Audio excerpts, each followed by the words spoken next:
Good. All right. Cool. Ready? You ready, man? Yeah, I'm ready. Here we go. Welcome to the Dr. Mudgil podcast. This one is a real special one for me. It always amazes me how powerful social media is. I'm sure everyone knows who you are. I mean, you're basically viral on every social media platform. But I have the pleasure of talking to Devon Rodriguez, who is just like an amazing artist. I'm sure many of my listeners have seen the subway sketches that you do, and they really. I mean, I was just mesmerized by them when I first found them on my TikTok feed, and just been kind of digging into your story a bit, learning a bit about you. So I actually reached out to Devon. I DM'd him on Instagram, and he was gracious enough to get back to me, and we were able to set this up. So thank you, man, so much for being here. I'm really excited to get to know you better, for my audience to get to know your story, man. Yeah, of course. Thank you so much for having me. Thank you for reaching out. Hey, man, it's all thanks go to you, man. So really, like I was mentioning before we started the recording, my podcast is really about showcasing stories that like capture someone's hustle and, really sort of actuating a dream. And, I think what a lot of people probably think when they see your story is like, oh man, this guy was just like, he's an amazing artist, obviously, but he was just sketching someone on the subway and that went viral. And then he became, he just blew up. So people think you blew up in August, like August 2020 is just like when your story started. And I think that's a natural assumption, right? Because that's kind of like when all your, like TikTok video went viral, and I think you like literally quadrupled your Instagram following or something like that in that time, or maybe more. I don't know. Much more than quadruple. 3 months ago, I had 30K. That's crazy. And now you have like over 1 million, right? Yeah. You have like 10 million TikTok, nearly, right? Yeah. So first of all, that's ridiculous. Congratulations on all of that, man. But I think a lot of you had 30K, which is still a lot. You had a lot going into the summer, but literally I don't know. I guess that's like 30. You 30 folded it, if not more. But I think the assumption was, and honestly, this was the assumption that I naturally had, was like, oh wow, like this one piece of content really, Devon's on the map now. He killed, he crushed. It kind of did work like that. Like I did think that 30,000 was a lot. Like I was like proud of myself. Things were going great. And then after TikTok, it just blew up. And now I'm like, wow, that's nuts. I have 1 million now on Instagram. I would have never thought in my whole entire life, honestly, ever in my life, because I know the artists in my industry. I know, like, I see what goes on. Like that doesn't really happen. So ever, like, it's nuts. I'm super blessed. I'm happy.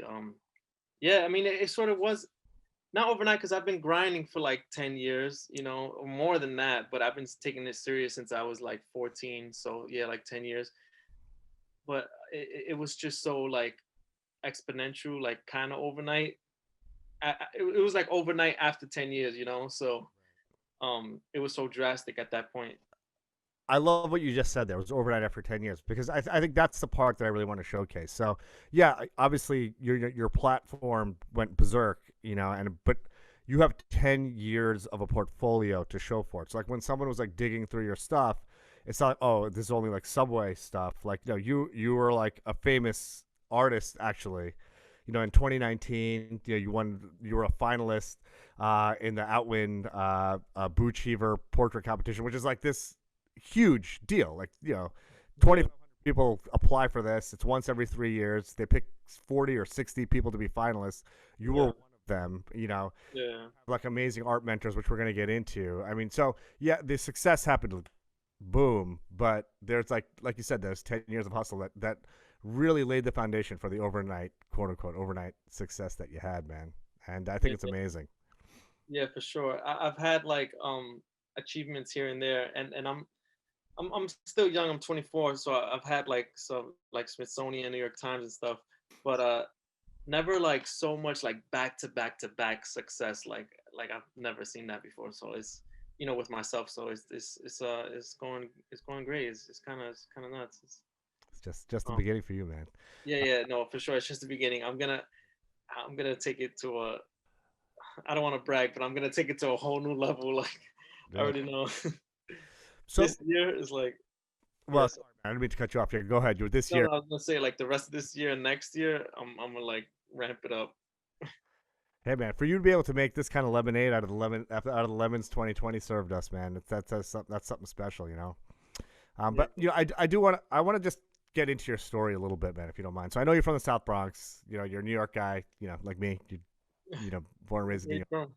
Well, I was born in Brooklyn, but then we moved out to the burbs. My brother's 7 years older than me, so we moved out to the burbs when he was about to start high school to Long Island. But you know, Okay. city, and I'm still very much tied to New York. Love New York. I'm a New Yorker.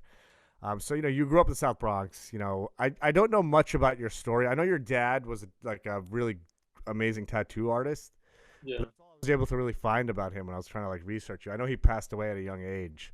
Yeah. Um, but did you know your dad much? Yeah, no, I didn't really know him. He left when I was about like 4. He left like the house, and he went off to like tattoo, and then he like went off to Miami and stuff. So I didn't, and then I didn't speak to him for a long time. So yeah, I didn't really know him. And then you were with your mom, I guess. And I know you live with your mom and grandma, or your grandma. With my grandma, but um I was with my grandma ever since I was like 14. I was raised by my mom, but I had left to my grandma's house. Yeah. Gotcha. On your mom, that's your mom's mom. Yeah, yeah, my mom's mom. Okay. So yeah, again, anything. You know, I don't mean to be prying into your. Oh, no, you can ask me whatever you want. I've already answered these questions in other interviews, so Yeah, I mean, I come from a single family household, single parent household, so I always I kind of like love hearing a little bit how the family dynamics play into who you are, because it actually does play a huge role into who you are, and I think in many ways it does ignite your hustle. Like it, you know, really ignited my hustle a lot, and you know, there's like little, I think little pearls in there that kids like, you know, well, you're a kid to me, but young could really learn from and be like, wow, you know, that guy's just like me. You know, I grew up the same way, and like, wow, look at what he was able to do, and you know, oh yeah, really for sure. empower someone by hearing a story. You know, Oh so yeah, for sure. So I grew up with my mom. Uh, we grew up. We had like, let me see, me, my sister, my stepdad, my mom, my brother. That's 5. So we had 5 of us in one bedroom. We grew up. I grew up on where I lived at the time was 141st and Willis Avenue in the South Bronx. So the house was like 3 rooms. It was like my room, the next room. No, it was 4. It was my room, the next room, a back room, and a basement, right? And then every room had a family in it. Like my room had 5 of us. The next room had like 3 people, a mom, dad, and a daughter. And then the back room had this other guy. The basement had this other family of like 5, and then we all shared one bathroom. So that's how like I grew up, and like uh, the the reason I went to my grandma's was because we had like this ACS child services like abuse case. So the judge like put me and my sister with my grandma. So that's how that happened. But and then like the whole time during my childhood, I was like looking for my dad, but I didn't get to find him until like way later on because I just thought that my life would be better if I met my dad, and then I met him, and then it's a long story. But yeah, is your dad still alive? no, he passed. He passed like 5 years ago. Yeah, Gotcha. I'm sorry to hear that, man. yeah, no problem. You know, since when I was growing up, you know, my mom came from India. She was like the first one to come. She brought her whole family over. So there were 9 of us living in a 3 bedroom apartment, and each of us had our own room. So it was like my Yeah, family was in one room, my uncles was in one room, my aunts and my grandma were in another room. So I hear that, man. You know, it's and we had, you know, we all shared a bathroom too. So I yeah, yeah.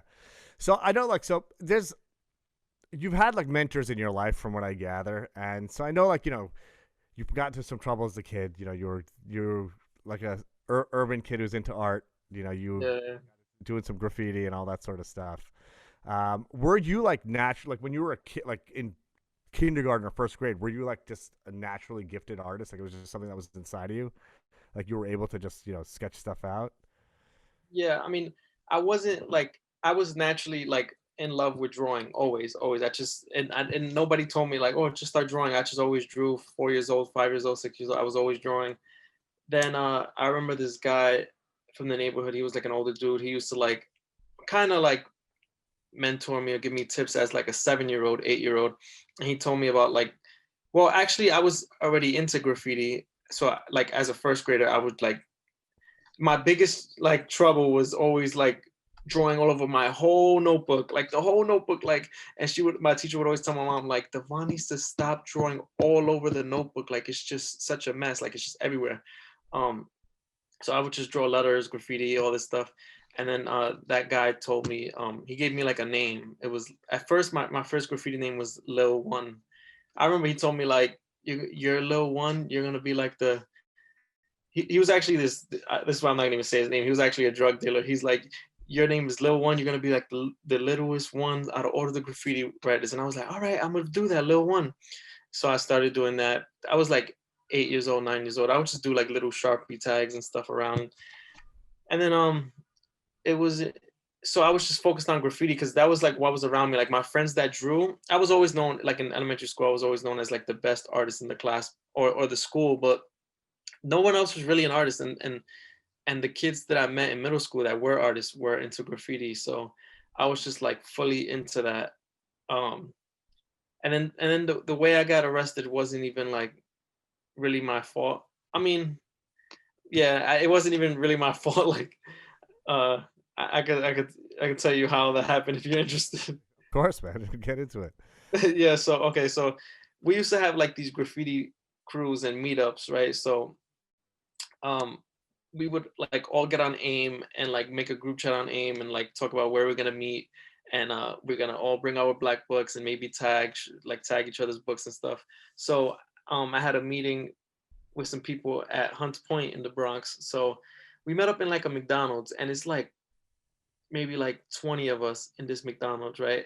And I think we ended up getting kicked out because it was just so many of us. So one of the guys there, and a lot of them I didn't even know. A lot of them I just met that day. So one of the guys there was like, "Yo, we out to our hood and stuff," and I didn't even know them, but I was like, "All right, we're gonna go." So I went with them to some street, and we were like sitting. Now it was like 30 of us because more people showed up. So it was like 30 of us. We're on this big long staircase, and we're all like tagging each other's books and stuff. And then these two guys are like, yo, there's this nice rooftop across the street where we should go tag it. And the other guy's like, all right, yeah, let's do it. So they took out like their spray cans out of their book bag and they went. And like they went, we were all like tagging each other's notebooks and stuff. And then 10 minutes later, they come back and they're like, oh, this old fucking lady is like screaming out the window that she's gonna call the cops, like fuck her, like she called the cops, but fuck them. And it's right across the street. So they come back still with us. We're all tagging notebooks. The police pull up slowly, right? And then they turn on their siren and they drove up. And so out of the 30, maybe like 25 just got up as like a mob and just started walking away. And five of us, because in my head, as soon as they did that, I thought like yo, like you're making it obvious that like you did something, you're acting guilty. So 25 left, five stood, and we all said the same thing, like oh they're like they're making it hot, they're making it obvious, we're not gonna leave. So instead of going to the 25 people, the cops just ignored them, like they couldn't handle them, so they just went up to us and like, yo, we got a call that you're doing graffiti.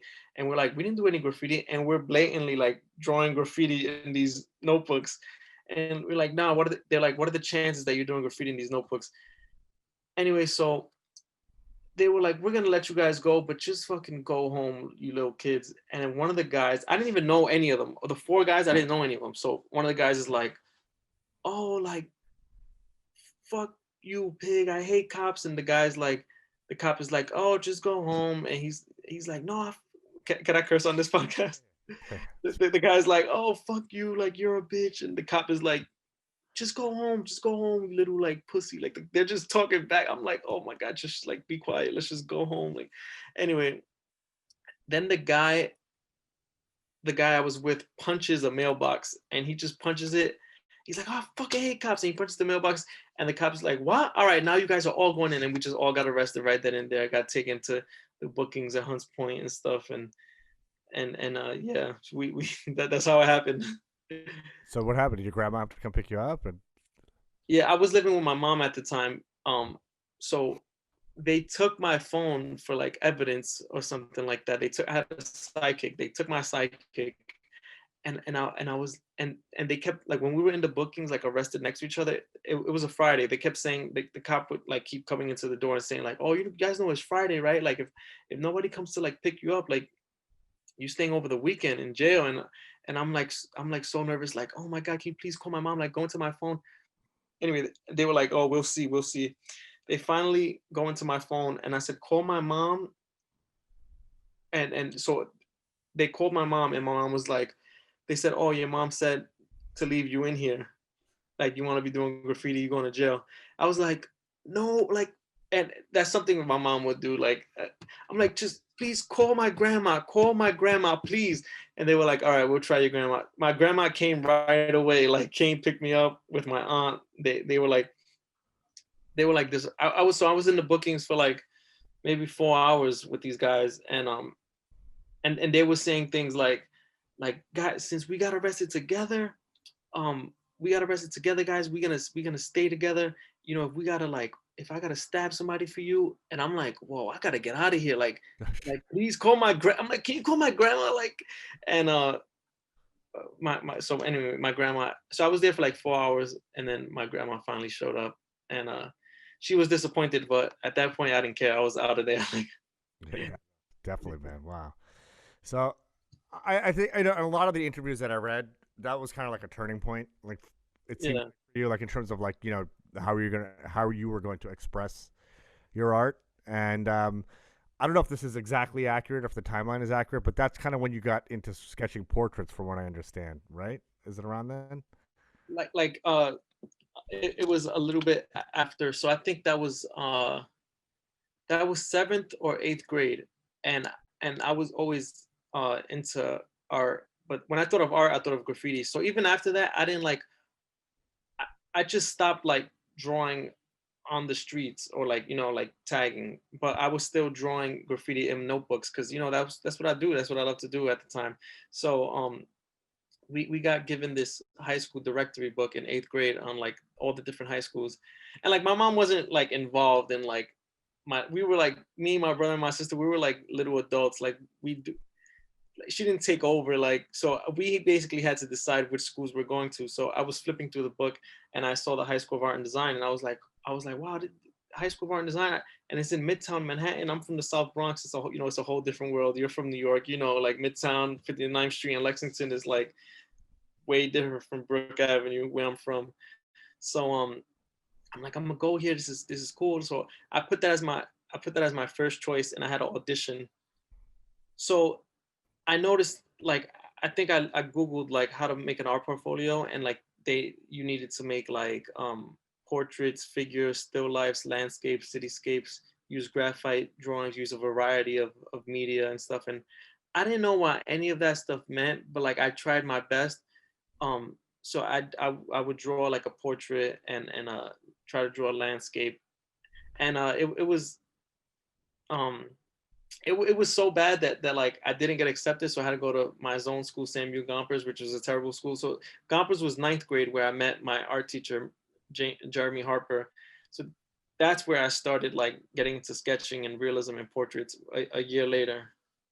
So, so that's actually it's funny because that was the next thing I wanted to talk to you about. So, like the role of mentors, I think is so huge. There's always like a couple of people in everyone's life, if you're open to it and your eyes are open to it and your consciousness is open to it, that can really like move your life in not in like the right direction or in a direction that's going to make allow you to have progress. Yeah. This gentleman, what was his name? Your art teacher? Mr. Harper. Mr. Harper. So, Mr. Harper, I guess, you didn't get into the high school that you wanted to go to, but he said, hey, listen, let me help you put your portfolio together. And, this is how you do it. He kind of took you under his wing and mentored you. Yeah. And he like, helped you. It sounds like, he helped you put your portfolio together. It's kind of like your first real, well, maybe not your first mentor. Maybe the drug dealer with the graffiti was your first art mentor, but maybe this was your second mentor. Yeah. Said, this is how you do it. And I'm going to help you get into this school. And then you reapplied and you got in, right? Yeah. I told him like, yo, I didn't want to be here. Like, but I didn't even know that school Gompers would have such a great art class, because it's like it shut down right now. Like it shut down the next year because the graduation rate and the overall school grade had an F, and it closed down with like 4 other schools that year. Um, and the attendance rate was low, and the violence was high. It was just bad. Um, so I wasn't expecting them to even have a great art class, and so when I met the teacher, I was like, oh my god, I love this class. I learned about stuff that I never even knew about. Like I remember the first lesson he showed like a documentary on the first lesson was actually on graffiti. It's funny, and he showed a documentary on Keith Haring, and I remember the moment where he goes, it showed like it said Keith Haring went to the School of Visual Arts, and it showed the school, and the teacher goes, oh yeah, so this is where I went, right? And I was just like, holy, like this guy is like famous. Like how did Keith Haring, who's super famous, went to this school, and this guy in front of me went there? Like, all right, I gotta listen to him. Like he knows what he's talking about. And then he showed us like his drawings, and I was just like, I never met somebody like this in my life. Like if I gotta focus on, because I already loved it, so it was just natural. I'm like, I gotta focus on this. And so I told him, I was like, I came up to him after class. I'm like, hey, I didn't want to be in this school. I wanted to go to actually apply to the High School of Art and Design. I didn't get accepted. And I showed him my portfolio, and he was like, oh yeah, we got to work on this. Like, he's like, don't worry, we're gonna all year we're gonna have lessons. You can come after school. I'll get you together. You could, he's like, you could reapply as a, because you could only get in as a ninth grader and a 10th grader. He's like, 10th grade, we'll get you in. We're gonna work on this. Like we had like 6 months or something, and then we like do, and then I had to do another audition. Wow. And yeah, Are you still in touch with him? yeah, he actually, I had him on Facebook for years, and then he had deleted his Facebook. I don't know what happened. So we lost touch like for like 4 or 5 years. But recently he got on Instagram and hit me up, maybe like 5 months ago or something. So we've been in touch now, and he's super proud. Yeah, he told me, because I reminded him that because he's like, yo, he's like, you're killing it. I can't believe this. Like, I remember you were just a young, hungry kid in the South Bronx, and I can't believe you took it to this level. And I told him like, yo, don't forget that I got it from you, because he, not only that, would I have never made it into art and design without him, like that's 100% fact. There's no way, because I would have never did practice the portraits and the still lives, and or who knows if I would have. But he like sat down, well, everybody had to sit down for an hour and draw during the class, or 45 minutes or whatever that class was. But he like gave me extra attention. I came after school, and he focused on me like, all right, you're gonna, this is what they want to see for your portfolio. They want to see this, they want to see that. And he would like show me the, because other kids weren't even interested like that. So he would like sit down with me, show me like, all right, this is a sphere. The reason why the shadows go gradually into the lights is because it's a round ball. This is how you create form. This is how you cross hatch. This is how you, and I was just so fascinated by it, and I just followed everything he said. But what I was gonna say is I told him like, don't forget who showed me the subway sketches, because he showed me his sketchbook of him. And I think I told him like, yo, I want to see your sketches of you when you were in college, because I knew he was great. Like I think he was like 40. I knew he was great as a grown man. I was like, I want to see you as like a student, like my age or something, to be inspired, or see what I'm supposed to do. And he came the next day. He was like, yo, Devon, you said you wanted to see my old sketchbook. This is me in SVA. This is what I drew.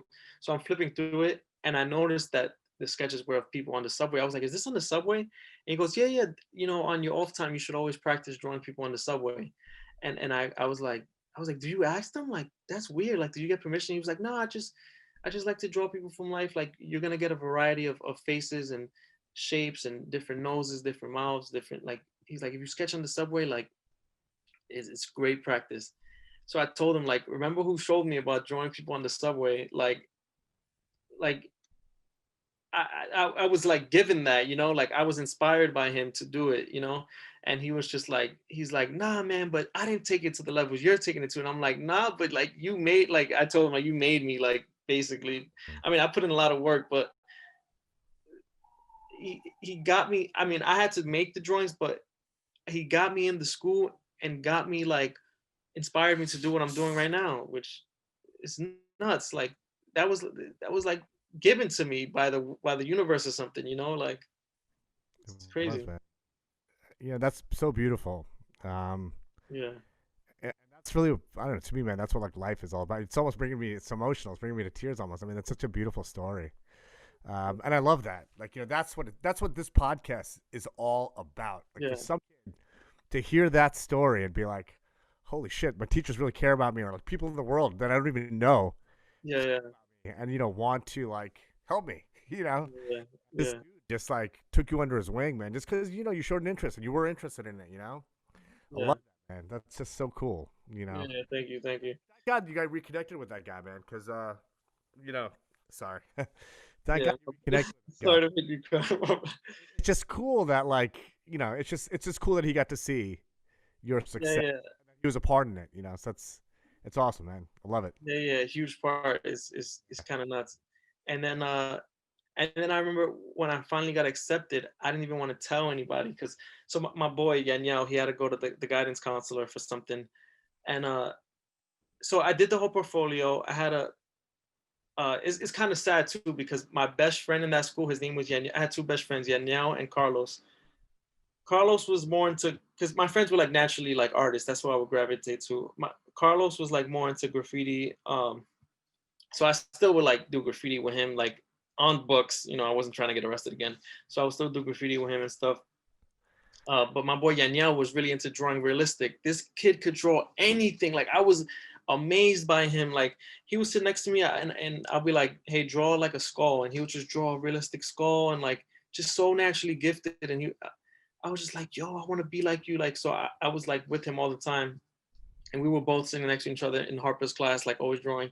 So we had a plan to both this story is like so sad to me because we had a plan to both go into art and design, and I live in the South Bronx, so for me to get to Midtown art and design on the 6th train, Brook Ave to 59th Street in Lexington, I could get there in 20 minutes, like take the express super fast.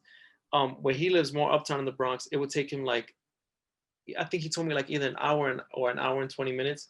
So we both worked on our portfolio, and when it was time for audition, I hit him up on Facebook like, "Yo, you ready?" And he's like, "Yo, to come to think about it, like is like mad far, bro." I'm like, "Who cares? Like this school's gonna like change us." And he's like, "Yo, it's gonna take me. I don't live down there like you do, like in the South Bronx. I live uptown in the Bronx. It's gonna take me like an hour and 20 minutes, like the commute every day. Like I'd rather just stay in Gompers." And I kept trying to convince him, and he just didn't want to anymore. So I was like, "All right, I'm just going on my own." So I went, did the audition. I felt way more confident because that first year when I went, all the kids that are there, they all like, "Oh, nice to meet you. Who are you? Let me show you my portfolio." I already kind of knew from before we started the audition that the first time, like from showing each other's portfolios, I was like, "Yo, these kids are like better than me, like way better. Like these kids, how do they even know how to draw like that?" So second year around, I felt way better after everything Harper taught me. I was like, "Oh, I'm ready." So I went, and then like I don't know how many months later, maybe 2 months later, yeah, Niall had to go to the guidance counselor for something else, like change his schedule or something. And the lady was like, "Oh, Devon, that's you. I have a letter for you from that art and design school." And I was like, "Okay, cool." So she passes me the letter, and I take it, and I just like, I just take it. And I was gonna leave, and she's like, "Wait, aren't you gonna open it like in front of me?" And I was like, I mean, like I was like, "Nah, I'll look at it later." And she's like, "No, I want to see. Like I'm interested." And I was like, all right, I guess." Because I didn't, if I got in, I didn't want anybody to know. But anyway, I'll tell you why after. So I opened it, and it said like, "Congratulations, you got accepted into art and design." And I remember distinctly at the bottom, because I was like hyped about this. It said at the bottom like, "You don't have to do any more paperwork, anything else, no more action required. The only thing you have to do, finish up the year, and September, your name is already in for art and design. Just go to art and design in September." I was like, "Oh my god, that's easy." So I told Yaniel, like, "Yaniel, don't tell anybody," because my friends, like, at the time, like, I just felt like they were gonna like be mad or feel some type of way. And around that time, I was going. It was the same time while I was going through the ACS thing. So I had a plan. I knew I was gonna get removed from my home, which was like a broken home that I didn't want to be in, and I was gonna get put with my grandma, who had like a very good home. And where we had like food on the table all the time. It was just a good home. I knew I was gonna get put in a good home. So now I'm like coming from like a bad school to a good school. So I was like, you know what? I'm gonna use this to change my life. I can't tell any of these friends, because if I tell them, they maybe they would have been fine with it, but I just felt like at the time they would have said like, "Yo, you're switching up on us, bro. You're trying to leave the hood to go to Midtown, like you acting bougie," or I don't know what they would have said. So I just kept it a secret, and I told Mr. Harper. Mr. Harper was super proud. He's like, "Yo, I knew you were gonna get in. Of course you got in." I'm like, "Don't tell anybody." He's like, "All right, like if you don't want me to tell anybody, I won't." And then I started the next year at art and design, and yeah. Wow. It's funny. One of the things that I talk about in my content is the people that you like, your friends and like the people that are in your family and stuff. Those are typically the folks that are the most judgmental when you want to make a positive change in your life. And what you said just basically captures that. Like you were afraid to tell your crew that, hey, I want to make this change because they'd be like, oh man, what do you think you're better than us? And Yeah, yeah, exactly. That kind of stuff. totally, man. But sometimes you got to do you and do what's right for you. Because and it's a hard thing to do because that judgment is tough sometimes. But it probably turned out everyone was probably proud of you anyways and happy for Yeah, you.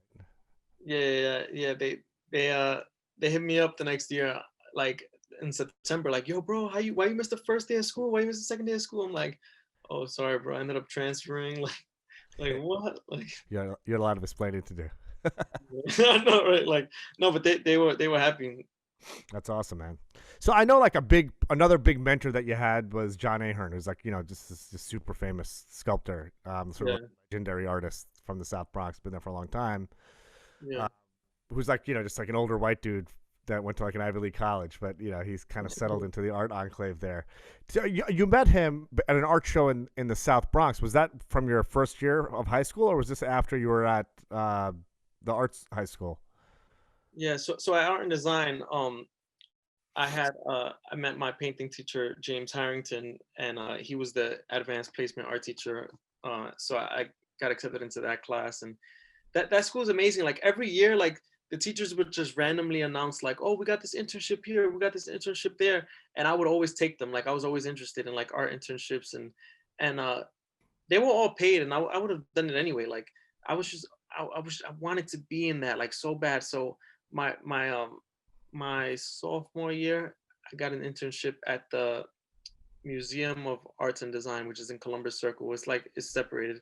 And then junior year, I had Society of Illustrators, and then senior year was that internship that my art teacher, my painting teacher said like, "Hey, Devon, don't you?" Most of those internships were like announced to the class, and like nobody was like really interested. Maybe a few people applied, but I was always like, "Yeah, give me, I'm gonna apply." Um, but senior year, he just came up to me and he was just like, "Yo, don't you live in the South Bronx? There's a gallery there that has an internship." And I was like, "What, really?" Like I grew up in the South Bronx. I never heard of a gallery there. Like anyway, I looked at it. It was like 3 blocks away from me. Like, there's a gallery here, and like I've passed by it before. Like at the time, like, oh yeah, I did pass by it, and there was like some art, but it was very like low key and like no one really knew about it. So I did my internship there senior year, and it's funny, no one even like really visited at all. Like I was just at the front desk, and I just had to like tell people about the art that was there, or like speak to them, and nobody really showed up. So I was just like doing my homework at the desk for the most part and just being on my phone, like looking at Instagram and stuff. But um, there was a director there who was my boss. Her name is Linda Cunningham. So I asked her like, "Hey, could I have an art show here?" And she was like, "Nah, like they're all like professional artists. Like we already have like some things booked up and stuff." Like she didn't really want to do it, and I was just like, "All right, cool." And then one day I invited her to this art show I had at my high school in the lobby. There was a lobby gallery in the high school of art and design. So I had an art show there, and I invited her. She came and she was like, "Oh my god, your work is really great, and you have these two other friends that I really like love their work." Um, and then or three other friends. It was me, Craig, Anishka, and Paulina. And she was like, "I really want to include your work," and I was like, "All right." So she was like, "But we could do like a weekend show," and I was like, "Okay, cool." So we did a weekend show. It was called like it was for all portraits. We all did portraits, and we had a weekend show. And she was like, "I'm gonna invite my whole mailing list," and I was like, "Okay, cool." And then on the mailing list was John Ahern, so he showed up, and he came up to me and he was just like, "Yo, this painting is a masterpiece. Like it's." I remember he told me that like it's and we actually have a talk at the Smithsonian coming up. It's gonna be on Zoom. It was gonna be in person, but it got canceled. Now it's gonna be on Zoom in January. Um, but yeah, so he was just like, "Yo, this is a masterpiece." Like, and we just been friends since then. It was a Subway oil Yeah, painting. yeah, it was a subway oil painting. Yeah, Basically, you would snap a picture with your phone and then paint it. yeah, then painted. Yeah. Yeah, that's amazing, man. Did you know who he was? I no, I my friend at the time that I was interning with, there was another guy that was there. Um, he would like come on different days. Some days he would come on the same day. He actually told me, like, yo, you know who that guy was? And I was like, no. He's like, he's an amazing sculptor. His name is John Ahern and stuff. So like I looked him up on the spot. I was just like, all right, let me like Google him. And I looked at all his sculptures. I was like, oh my God, his work is amazing. And we didn't exchange contact until I saw him on the train in 125th Street, maybe like 2 months later. I was like, hey, You just ran into him on the subway. yeah, just randomly, I saw him. I was like, hey, John, I don't know if you remember me. He was like, he's like, remind me. I was like, I did the subway painting. He's like, oh yes, of course. He's like, that's a masterpiece. I still think about it to this day. And this was like 2 months after. He's like, come to my studio. Let's come see my work. Come hang out. And I was like, all right. I went to a studio, which was like 5 blocks away from my house in the South Bronx, and he showed me all these sculptures, and he was talking to me about art, showing me these art books and stuff, and I was just so fascinated. And then he was like, oh, we should do a cast of you, and I was like, all right. So he did a sculpture of me. That was 2017, 2016, one of He those. did two. He did two of you, right? Because there was like the Rodriguez twins or something. That was that Yeah, art. yeah. He actually did. He did four. Like he actually did four. So he did the first one, right? And before he did it, he always told me, like, he was like, smiling this way because I want to capture. He told me, like, I want to capture this innocence you have about you, and I was like, all right. So he was like, hold this smile. So he did the portrait, and he's like, Devon, I didn't quite get it. Like, I didn't capture the innocence. Like, he kept saying that. Like, I was like, all right. Like, so he was like, let's do it again. So we did it a second time. We ended up doing it 4 times, and the fourth time he was like, all right, I got it, this is it, this is the masterpiece. Like, I love it. So So what did you pour plaster on you? Like how does he do that? yeah, I don't know exactly like the terminology and stuff, but it's a, yeah, it's like a mold, but he puts, I don't know what it's called, the material he puts on your face, and then it like settles in for like 30 minutes, and you have to like breathe through these straws, Damn. and then yeah, you have to like stay very calm and like meditate almost, because if not, you feel like you're drowning, but you can't like let it get to you. Some people like panic and they're like, I gotta, because I've seen him like do it on other people, and they're like, all right, I gotta get out of here, but just gotta stay calm. And then you come out the mold, and he puts like plaster in the mold, and then comes out like perfect. And he like scopes out the eyes, he makes some changes and stuff, roughs it up because he doesn't like for it to be too smooth, then he paints it. And yeah. I mean, they're amazing. I checked. You know, obviously he was a finalist. Also, amazingly, he was a finalist. Like representing you in these, Yeah, yeah, these plaster molds, and then your entry 3 years. So he was 2016. I think you were 2019. Like yeah, what? yeah, And your work was a portrait of him, which yeah, which is incredible. I mean, everyone should just Google it and just see because yeah. Thank you. everyone knows your sketches, which are obviously incredible, but I mean, the painting is like nuts. It literally just looks like you look at a friggin' picture. Oh It's yeah, thank you. Yeah, like the like I feel like a lot of new followers don't really, because I haven't really put out many oil paintings since TikTok and stuff. But I feel like a lot of new followers don't like know my painting work, so I have to get back to that. well, they should just check out your website, man. I mean, you should plug it. Yeah. What, Okay. yeah, just what's your website so folks can check it out. Oh, it's devonrodriguezart.com. Everyone should check it out. It's awesome. Actually, there's a lot of great content on it in general, but I mean, obviously, your artwork speaks for itself, and it's Yeah, your thank you. breadth of what you're capable of. Yeah, thank you. Hey, man. So I know. So you graduate. We're gonna get back into some of this stuff, but you graduated high school. I think John was probably played a big role in your life. At that point, he's an artist who's successful, and it sounds like he kind of took you under his wing and was like, you should go to college to, get an education and all that sort of stuff. Yeah. And you went to FIT. Yeah, if you speak, it's funny because if you speak to John, he always says like you never take advice. Like if you ask him like what advice do you give him, he'll tell you blatantly like, I give Devon all this advice and he never takes it. But I mean, I do take advice. It's just that I wanted to take it to like a different route. Like when I wanted to leave college, he was just like, don't do that. You need college. Don't leave college. Art school's good. Take this route. And I always wanted to take like do my own work and like take it to the social media route, which which now it worked. You know, now it worked like up until like, you know, with TikTok and all of that. But which I don't want to say that I knew it would, but I was hoping it would. Like, I mean, I dropped out of college. I like sacrificed that, and um, Well, you were making money, right? So I know there's like, I guess one of the things I read is like some art gallery in like Boulder or Aspen, somewhere in Colorado. yeah, I was like selling your shit, like you were getting commissioned to paint. yeah. Yeah. So I was doing like I would get my own commissions from Instagram, and then like get commissions here and there from people I met. So I was like selling my work, but some months were like dry months, you know, where I wasn't making anything, but I was living with my grandma, so it didn't really matter. Um, which which is a whole other blessing, you know, like that's a privilege. Imagine I had to, you know, pay rent and stuff, uh, you know, so I didn't. Yeah, I was like 19. I wasn't paying rent, so you know that's a whole privilege, you know, to live in New York City. Even though I'm in the South Bronx, which is one of the worst neighborhoods, but I'm still in New York City. I still have access to Midtown, which is like still have access to New York City, best city in the world, you know. So I had a lot of privileges in that way. Um, but yeah, so I was getting commissions here and there. I would have group shows in that gallery every now and then. In Colorado. Yeah, You'd fly well, out. like it'd be a whole show of like a group of many artists, and I'd have one painting there. So you'd send the painting, or you'd go there personally. I would like ship it there. Yeah, How'd they find you? Just from Instagram? yeah, just from Instagram. Yeah, So and then people would buy your art, and like they would ask you to send another one, or like how does that work?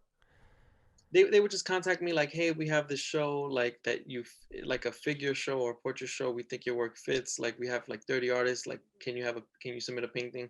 Sometimes like I was like busy with commissions, so I didn't have time. Sometimes I'll have a painting to send to them. But it was very like um it wasn't too many. It wasn't like too many. Yeah. So, but you were making money as an artist. Like, I think. I mean, from what I gather, and this you correct me. Yeah. No, I was. Yeah. Like when you left school, you were like, "Shit, I'm making money doing what I want to do. So why do I need to be in school?" It was like sort of I'm sure you follow Gary Vee on social media, but Yeah. do you? Yeah. As like a very Gary Vee type of thing. It's like you don't really need to go to school to do what you do. You're already doing it. Yeah, that's very much like the mindset I was in. I was just like, why am I gonna get a degree if like because I had my time was tied up with school, but I also had commissions. So sometimes I had finished school, finished all my classes, finished all my projects, and I'd be way too tired to even do my schoolwork. And I'm like, I mean, do my commission work and my real what I felt like this was like my real like career or industry work, you know. So I'm like, if I'm already started in my career and this is like holding my career back, why don't I just leave? And then every like client that I had, they never like cared about an art degree. So I was just like, you know what? I'm just gonna leave. I'm just gonna try to like sell my work on social media. I'm gonna try to make it as like an artist and on my own and just social media is such a blessing now. Like maybe if this was 20 years ago, that plan would have failed. I'm just at home like painting and who's gonna see it? But like at the time, I'm like, I have Instagram. I'm gonna post everything I make. Hopefully, someone's impressed. Hopefully, people keep buying it.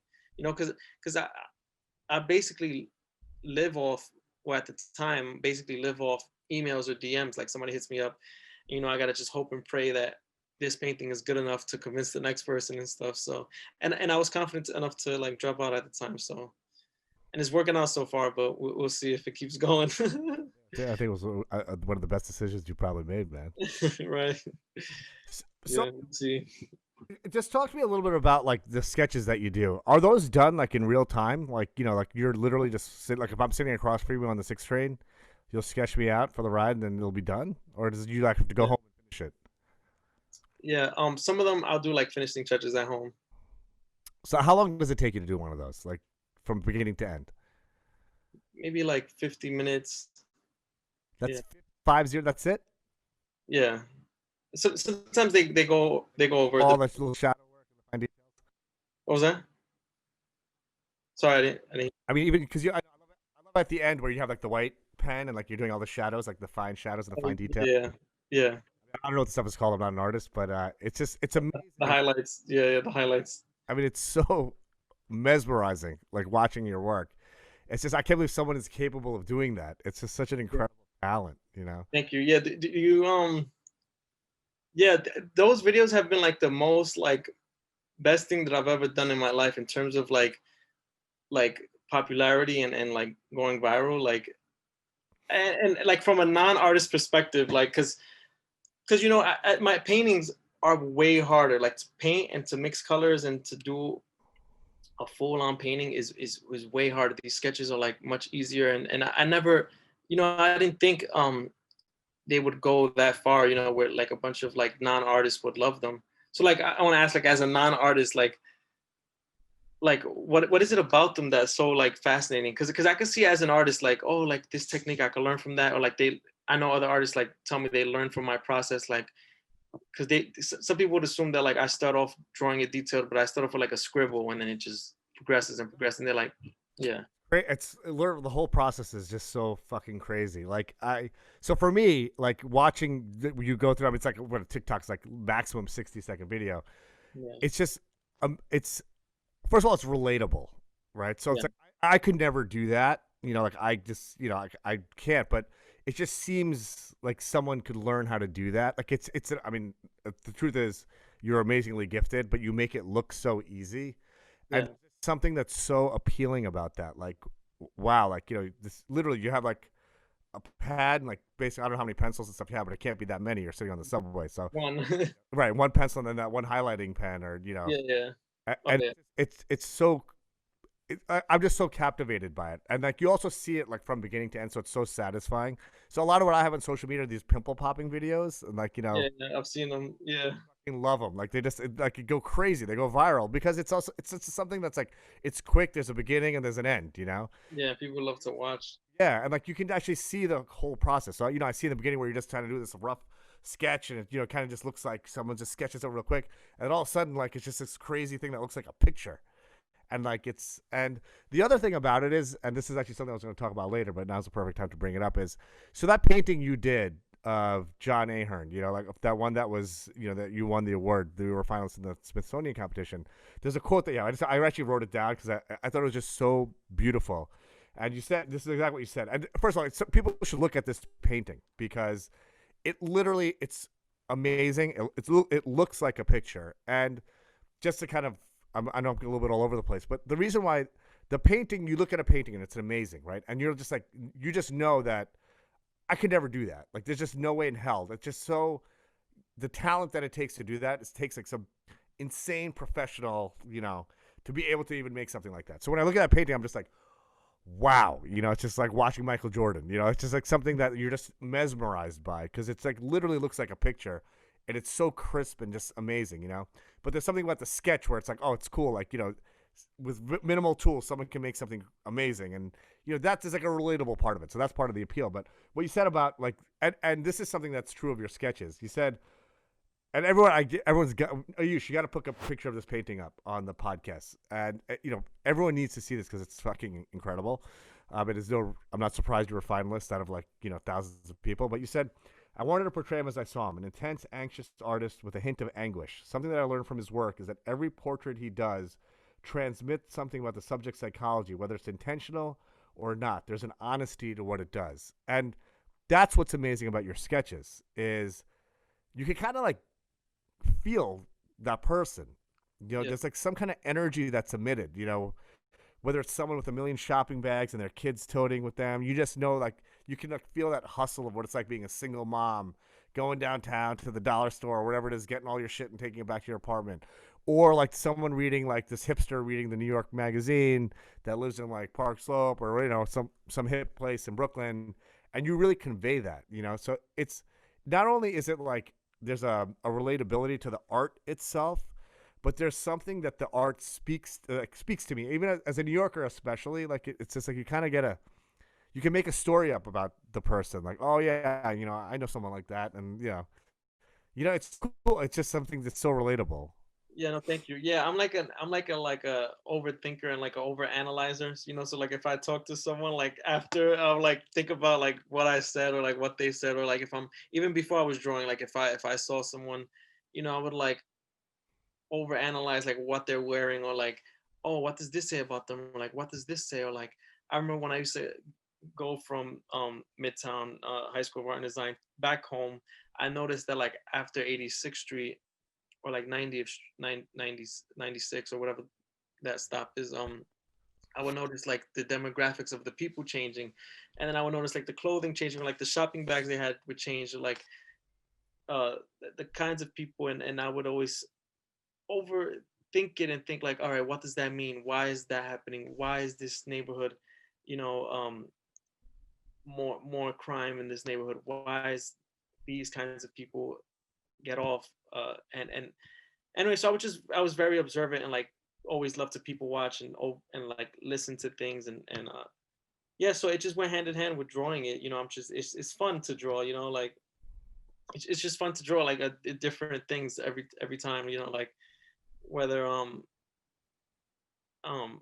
like I drew this woman with the Century 21 bags. She had like 3 Century 21 bags, and I was just thinking like while drawing it, like why does she have so many bags? Like, and then I posted on Instagram and somebody commented like, "Oh, rest in peace, Century 21. They went out of business. She took advantage of the sale." And I was like, "Oh wow, like that's like a every drawing has a story to it, whether like I didn't put it in, like they gave me that story and I just document it. It's cool." Yeah, well, it is really cool, man, and it's just obviously you have a million followers for the same reason probably why I follow you.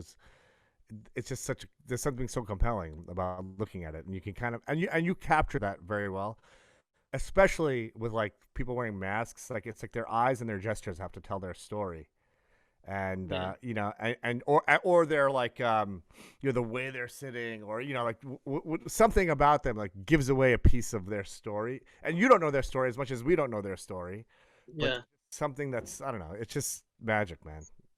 Yeah, thank you. Yeah, there's a lot of like luck involved, like I always tell people like I'm very lucky because I do work hard. I have been grinding for 10 years, but I mean I don't know if I would even call it hard work because I've been, like I said, I've been drawing since 5. It's something that I just naturally do. So it's not like somebody needs to motivate me. I just do it. But like I've been doing it for 10 years. But also the only reason I went viral was because so I had a little wait list of commissions, maybe like 3 or 4 months, right? So um during the pandemic, I was very blessed to have work, even though even from the beginning of March, I'm quarantined in, but I already have a list of commissions I got to do. Once I finish this painting, I got to do this guy's painting, and I already have the photographs. I got to do this guy's painting. Um, but sorry, excuse me. When the pandemic started, I thought like, oh my God, that would be so cool to paint, and I would like never draw like ever. Like I would just paint for years. I rarely drew ever. So I would rarely do sketches. Like, I kind of stopped doing the sketches a long time ago, but I'm like, it would be so cool if I do a subway painting with somebody wearing their mask. And but I didn't do it because my paintings take so long. Like those subway paintings that you see on my website, like to do all those details in the map and all that, it could take me like a month and a half. Some of them took me 2 months, the ones that are like super detailed. So I'm like, this 4 month commission list is gonna take me till this time, and then I have to take another 2 months to do like a subway painting. That's 6 months. Like I'm trapped. Like I can't. I wanted to make a subway series of people wearing their mask. I'm like, I'll never be able to draw. And I was already on TikTok for a month, but none of my videos did well. Like they would all do like I would paint like do my regular oil paintings like my commissions, and they would do like 500 views, 1,000 views, 1,500 views, and I was like, oh, okay, this is good. But I see other people on TikTok with millions of views, and I'm like, damn, like so I'm like, you know what, I'm gonna record everything I paint, because I'm gonna paint it anyway. I'm just gonna record it, learn how to edit. I'm gonna record anything I paint, so I recorded all the commissions. I recorded um painting this, painting that. It all kind of flopped, and I was just like, all right, I guess this isn't like TikTok content. Like TikTok, there's like a lot of kids and stuff. Like I just don't work for TikTok, whatever.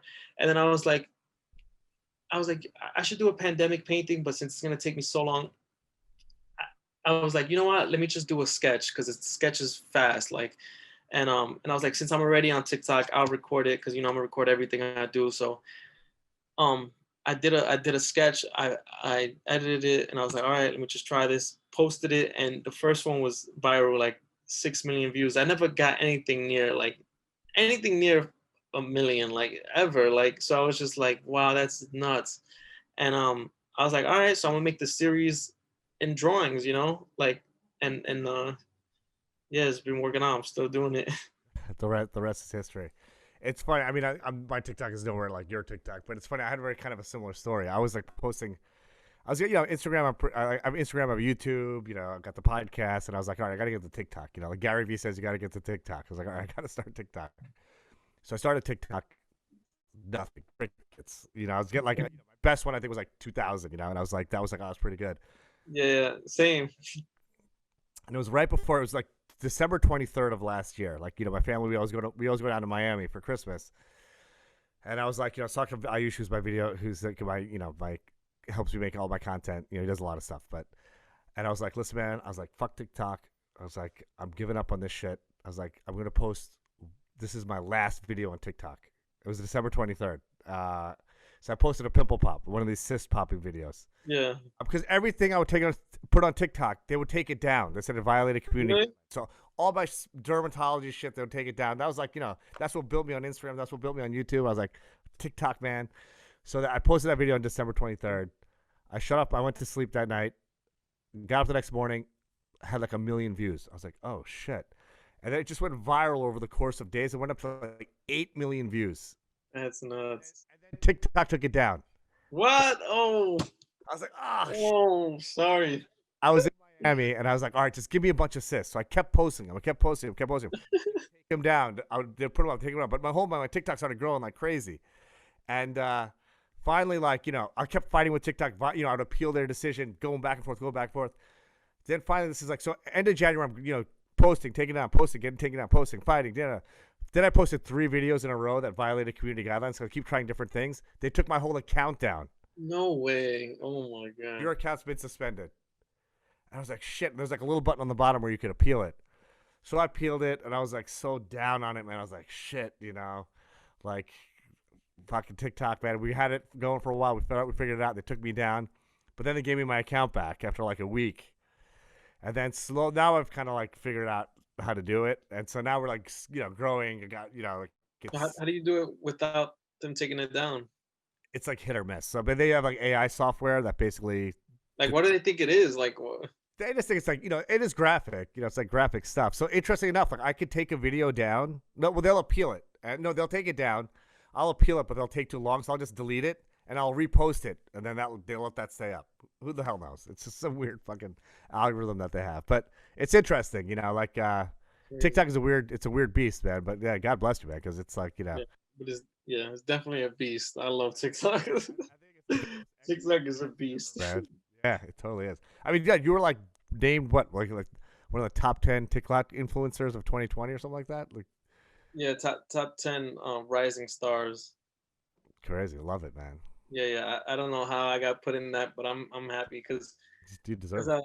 I mean, I don't know, like, because there's people. I feel like there's people that probably grow at a faster rate than me that could have been on that list. But I think the only reason they put me on is because, like, as like a star level, or like they see what's going on with my Instagram, and like career wise, like there's pages that grew faster, but they just repost like internet content that they don't own.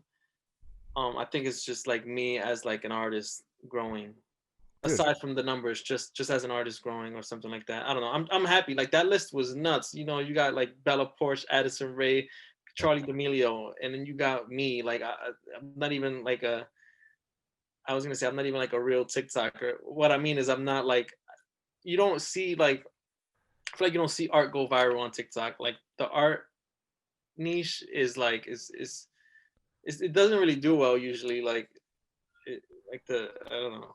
I mean, listen, that just speaks to how relatable your art has been. Like, people around the world are being touched by it, man, and that's a testament to your talent and just and how you. And I know a lot of people are really talented, but they're not you. They can't like your personality, your energy comes through that art, and that's what people love. It's like the whole package, man.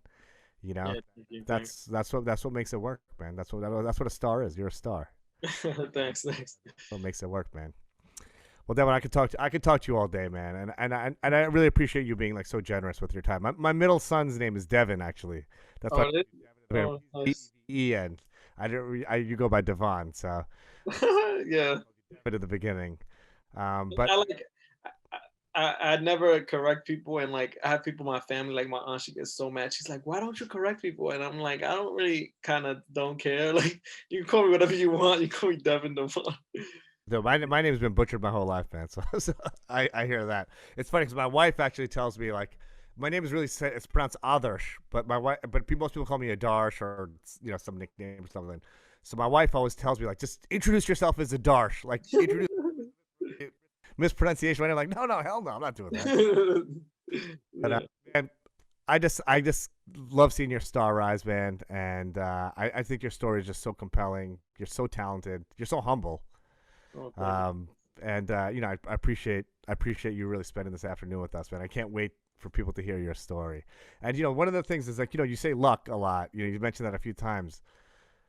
Honestly, the harder you work, the luckier you get, and that's just I think it's a testament for anyone out there. Is like you have been pursuing your passion balls to the wall for a decade at least, and you were able to capitalize on that hard work when a bit of luck entered your life perhaps, but you had the content and you also grinded on that content to make it grow even further. That could have been a one and done that sketch, but you decided that you're going to make a series out of Yeah. that. That just speaks to Yeah. you as well. Yeah. No. Yeah. There's. I always speak on luck because there's a lot of luck, but it does come after the work. Because I was thinking about the other day, like I was thinking like there's a lot of artists that put in years, decades, way more than me. 40-year-olds, 50-year-olds. They've been painting. These are like OGs of like the painting game, and like they they would have like 200, 3,000, 300,000 followers. And I thought like, oh my God, these guys are amazing. And I still do. And like, I thought like, how could they have 300,000 people watching them? Like, that's nuts, And then I would have a guilt when I like grew above them in numbers and have a million followers. I'm like, and I'm just like, I'm just starting. Like I'm new in the art game, So I'm just like, I'm like, yo, that's so. I would have a guilt about it. Like, wow, how do I have that's nuts. Like I know they probably look at me as like a fraud or like social media like um influencer artist or like look down on it or something like that. I don't know. Who knows? Who cares? But then I was thinking like I actually have been trying out everything. There was a phase where I was just like, my art career isn't going, even though it was going great. Like I was like, it's funny because I got into the New York Times, I got into the New Yorker, I got into some publications. I was selling my art, but for some reason, I don't know. Like everyone calls me humble, and I do think I'm humble, but I still wanted my art to be way bigger. Like my standards for myself are like way it's huge. So I was like, it's not going as big as I want. Like I'm like, you know what? I'm gonna try some other things. So I started trying tattooing, right? And and I was just doing it my own way. I was like, I'm gonna tattoo in my house. Well, I learned a lot from my dad. My dad like taught me how to set up and do some stuff. I was like, you know what? And I was so afraid to just practice on somebody and butcher them and like do something bad on them. So I was like, I'm like, fuck that. I'm gonna like do it on my own leg, right? And I'm like, should I like damage my whole thigh? And I was like, you know what? Fuck that. I don't care. This is for success. Like, if it comes out good, I'm gonna know that I'm gonna be successful in this. Like, who cares about my leg? Like, so I just did a whole portrait on my leg. I did it of Picasso, and it came out good, and I liked it, and I was like, all right, this is good. Now I could trust myself with other people. So I was like in a tattoo phase for like 4 months, and then I realized like, you know what, I love painting more. So I went back to painting, and and then so that's one thing that I thought like that was crazy. Like I just did this whole portrait on my leg, not knowing how to tattoo and stuff. And then So is it facing you? Is it like Picasso like yeah, it's like it's upside down when I stand. okay. So yeah, so it's just it's I look back, I'm like, why did I do that? But whatever. It's so then also in high school, all my friends would like get fly, have the latest Jordans, have all this, have all that. I didn't care about that. I was like a bum. Like I dressed like a bum. And I any money I got from those internships, like I would they were all paid internships, I would put like there was this book, it's called the Charles Bar drawing course, and it was like $140. I spent it on that. They had anatomy books in Barnes and Noble, $50 books. I would buy all those books. They had life drawing books with like a bunch of nude models in it that I wanted to practice from. Bought those books. I bought all my money would go to straight to art books, art supplies, art everything. Like all my money, art DVDs. Every time a new painter would like, I mean, a painter would drop a new like painting DVD. I bought all. They were like $80. I buy all of them. Learn from this guy. Learn from this guy. Watch all of them all day. That's all I cared about. And then I remember my first job. I was my freshman year of high school. I worked. I was like 13. This guy took me on very early. I worked at this stationery store. They sold art supplies. They sold notebooks, teacher supplies. It's on 149 3rd in the South Bronx, and I was working there. My first check, the first check I got, I forgot how much it was. I think it was like $150. I was part time. I think part time. Yeah, because I was in school. I put the whole check. As soon as he gave it to me, no, I think he paid me in cash. As soon as he paid me, work was over. Like I took it, I was like, hold on, let me just buy some stuff real quick.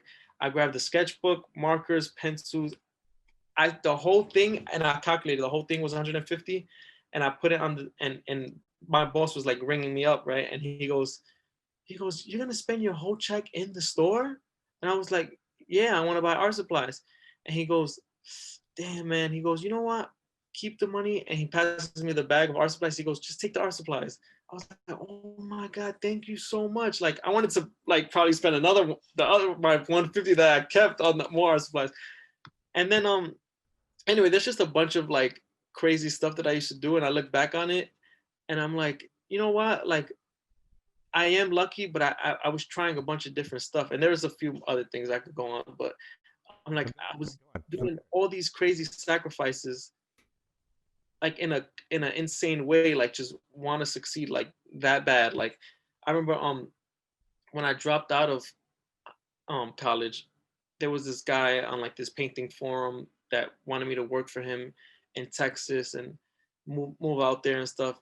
Anyway, he ended up being like a scam that never paid me. But long story short, I like moved to Texas for like 2 months.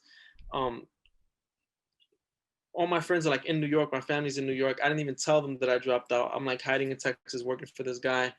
He promised that I was going to become super successful. I'm like, I don't care where I am, as long as I succeed. Like that's all I care about. So not all I care about, but that's like a Yeah. big like component of it's sad that I need to feel successful. Like I think No, it's not at all, man. It's not at all. No, you're not hurting anybody by, yeah, you're no, for sure. I'm not hurting anyone, but I do feel like sometimes I feel like why do I have like this I don't know. Sometimes people like look at successful people like they have like this um selfish quality going on, you know.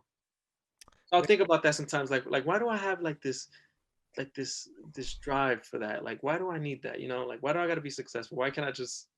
But yeah, man, I think there's so many layers to that, and I struggle with I think about that sometimes too. yeah, Um I mean I think part of it is growing up kind of like in a shitty background and yeah, like definitely, definitely. definitely motivates you like you don't want to go back there. That's one. Yeah, yeah. Never, never want to go back there. Two is, and I'm speaking about me, man. I'm not trying to like put words into your mouth at all, but part of it is that's part of it, and that's like the financial part of it. Like you like to have money in your pocket, money in the bank, just so you don't have to worry about basic things like having to wear like 7-year hand-me-downs like I had to wear when I was a kid, and shit like that. But I think the other part of it is, and I used to work all kinds of crazy jobs and stuff growing up, and there's part of it where you're just a hustler, like that's what and it's not even like you're working to like get something. Sometimes you just feel like you just need to work because that's just kind of in you, like being productive and you know getting your wins for the day. And that's something I actually learned later on in life. I got to a point where I came from very humble beginnings, single mom. Always worked for everything I had, and then finally, I became like a very successful New York City dermatologist on Fifth Avenue. My wife really helped me, encouraged me, and like I borrowed tons of money. I was in debt, like crazy amount of debt, and Yeah, that's I, amazing. I built a successful life for myself, and then I was like 42 years old, like living this life that I couldn't even imagine having, and like, oh shit, this is my life is crazy. Like I can't believe like I have these cars and this house, and for me it was a shitty time. It was actually kind of a shitty time. Like I'd kind of quote unquote arrived, and I was like, yeah, it's like this kind of sucks. This is not what I'm about. Yeah, And damn. I started doing all this shit. Like I was like, you know what I want to do is I want to speak to like the 8-year-old me and like tell them that hey, you can do this, and like anyone can do anything. And I think your story says that. Like, look at all that fucking passion you put into what you loved. Like you didn't waste $150 on like eating out and playing video games and buying an Xbox and whatever else, Jordans, like you said, all that stuff. You Yeah, put it like honing your passion, your skill, like into what's become your career. Had you not done that when you were 13, you wouldn't be sitting where you are now, right?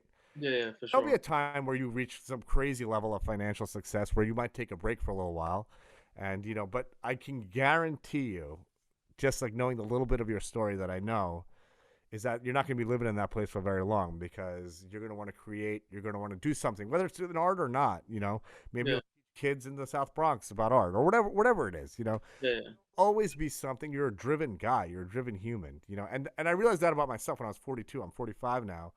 That like the drive is what I like, the journey, the hustle, like and like I could have coasted where I was, but that's a shitty place to be, man. Living on a plateau sucks, and you're ascending right now. There's going to be a point where like I said, you're going to amass a tremendous amount of success, more than you can even imagine. And you'll chill for a while, but you're going to get right back into the game, man, because that's what hustlers do. yeah, yeah. No, yeah, for sure. Yeah, and that's amazing.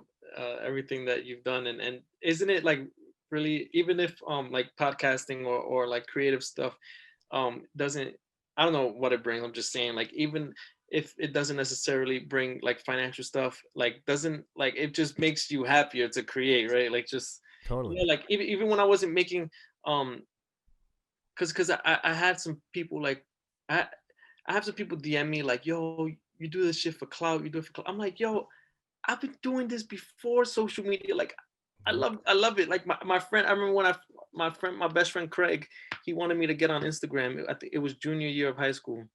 He was like, yo, get on Instagram. And at the time, like Instagram, it was the beginning of junior year. At the time, Instagram felt to me, it was very new. So Instagram felt like it was always a bunch of girls like posting like butterflies or selfies or like little cute flowers and stuff. So I didn't take it serious. I was very into like my art. Like I was like a purist. Like I'm just drawing. And I'm like, nah, I'm not posting that. That's for girls posting like butterflies and stuff. Like I'm not putting my art on that. And he's like, bro, just join it, just join it. Anyway, so the other day he's like, yo, remember when you told me that Instagram was just posting like butterflies and stuff? Look at you now. I was like, I know, right? But anyway, yeah. It's crazy, man. It's just crazy how the world works, man. And like Yeah, you said it before, like the universe, like how Mr. Harper, like the universe, kind of delivered him into your world. But listen, if you're willing to be open to it, and you're an open channel, man, the universe delivers in amazing ways. And your story really speaks to that. yeah, thank you. Yeah, so thank you so much for having me. Thank you. I loved it. I really appreciate you, man, and thank you so much for your time. And we're gonna get this out. It'll be out on all the platforms. I'll hook you up all the details. If you want to just plug some of your stuff though, real quick, so we can tell so folks can find you, man, like your Instagram, your TikTok, and your website, all that stuff. Okay, so my Instagram is at Devon Rodriguez Art, Devon Rodriguez Art, and then my website is devonrodriguezart.com, and then TikTok, same thing, Devon Rodriguez Art, and yeah, that's it. All right, go find this guy. It's gonna blow your mind, man. Devon. Thanks a lot. Thank you for listening to the Dr. Mudgil podcast. The audio for this podcast can be found on Apple's iTunes and SoundCloud. Let's get it.